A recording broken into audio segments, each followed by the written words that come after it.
I was a freshman, and he was like a god to me.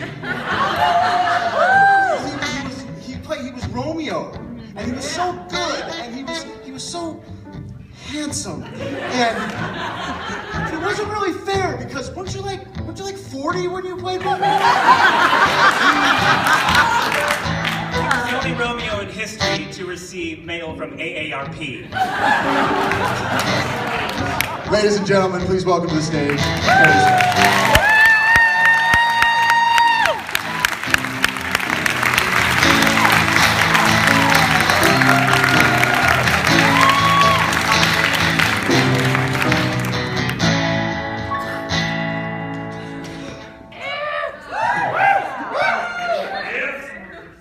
Hello. Give me a minute.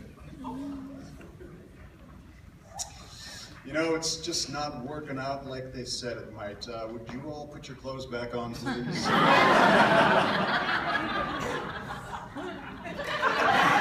Thank you. I have known Hal Ryder a very, very long time.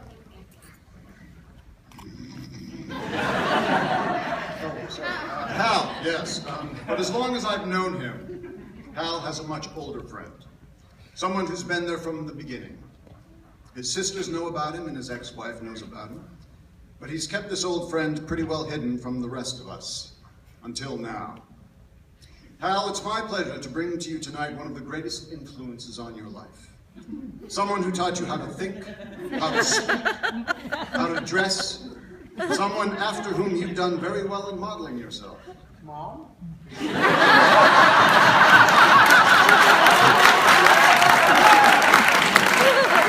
She couldn't make it. She was watching NCIS. The inspiration and source of your humor, a presence and influence in one way or another on every production you've ever directed. Someone without whom there would not be the Hal Ryder we see before us tonight.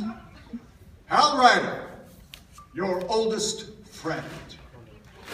Woohoo!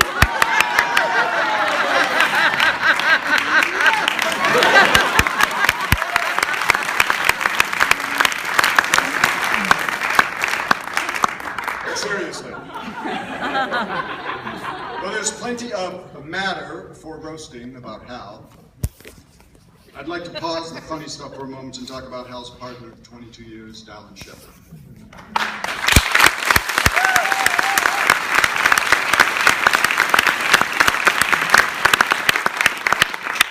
As they say, behind every good man, there's a good man, in this case.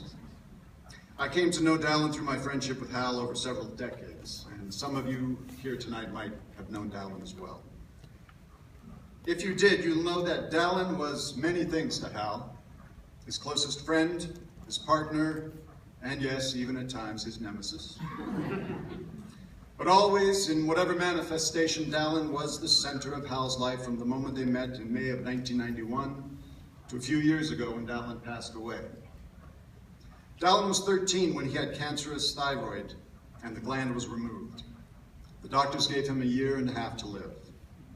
When he passed away in April of 2013, he was almost 51 years old. 22 of Dallin's remaining 38 years were spent with Hal. And in that time, he shared with and taught Hal many things. How to heal with alternative medicine, how to maintain a friendship and keep love alive during the darkest of times, how to face difficult realities with open eyes and an open heart, and finally, how to face adversity and death with dignity and grace. It's true that without Hal's unending love, care, and support, Dallin wouldn't have survived as long as he did. But it's also true that Hal would not be the man who he is today without Dallin's spirited influence, his passionate demand for truth and integrity, his daily example of living life to the full in every waking moment. While we honor Hal Ryder here tonight, it's important to also acknowledge and honor the man who stood beside him for so long, Dallin Shepherd.